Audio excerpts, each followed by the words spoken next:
Qucağına dolanımda gül bolup,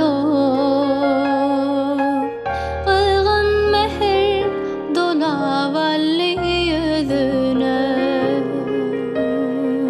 Özüme ay seni çoğli gün sayıp, özge bağıt görünmedi gözüme.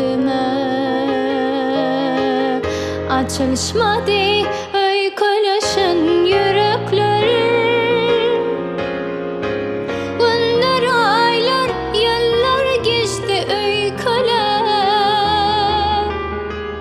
Geçip var ya sanılgaca ömür.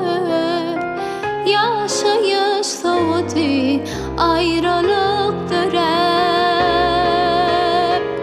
Açılışmadı öyküleşen yüreklerim.